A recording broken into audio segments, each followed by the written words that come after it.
Hi there, I'm Sani Faizah. Welcome to my channel. In this video, I'll tell you effective learning methods that will improve your study.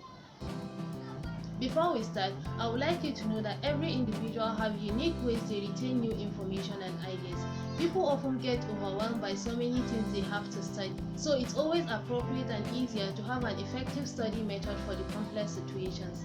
Some find this very natural to do while others struggle to study. So here are two reasons why you might find it difficult to learn.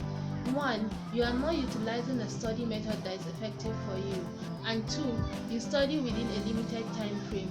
Of course, if you only read and cram, you have to study within a short period so you don't forget, like 3 days or a week to exams. But that's been at the edge. Any little interruption and you fail to meet up. First, the visual learning technique. There are topics that are better understood when we see the information in action rather than receiving a verbal instruction. Sometimes teachers dictate several experiments, they become very difficult to even cram. You need to see these procedures to understand better. What you should do is search for tutorials on YouTube or Google.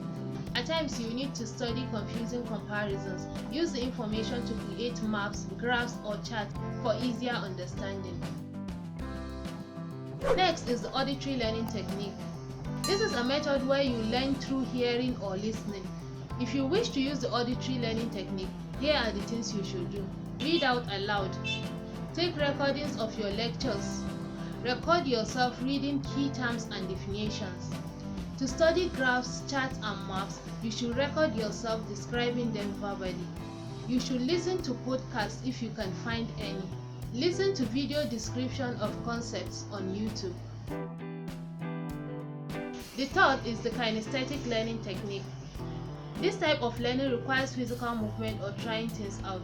It won't be easy to use this method if you don't have the tools, but the things you can do are: read while standing up and use little movement to help you focus. Something as little as bouncing a tennis ball or tapping your finger in a rhythm can help.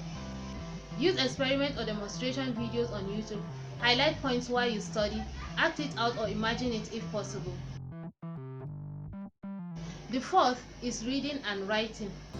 This is the traditional method of studying, but unlike reading to cram, this technique is for people that understand from reading and writing. If you want to adopt this method, read textbooks and handouts while writing it out. So rewrite and reread your notes. Take notes during class. Read supplementary information on the topics. Number 5 is spaced repetition. This method involves reading at a time interval. You need a schedule for this. For instance, you could decide to revise every day for 1 week, then extend it to 3 or 7 days interval depending on how good your memory is. There are several applications that are helpful for spaced repetition. You could use the Anki app, the Remnote app, or the Notion app. Number 6 is have a study team. When you study in a team, it makes things easy. It doesn't have to be your friends. Doing this helps you get organized with a study plan and expose you to different perspectives of the class. Listening to people repeat what you heard in class will boost your memory and make it easy to grab all the necessary information. Number 7, you teach someone. You could decide to teach a friend or someone in your study team. Thank you for watching to the end. Remember to subscribe for more study tips and turn on the bell notification for my next video.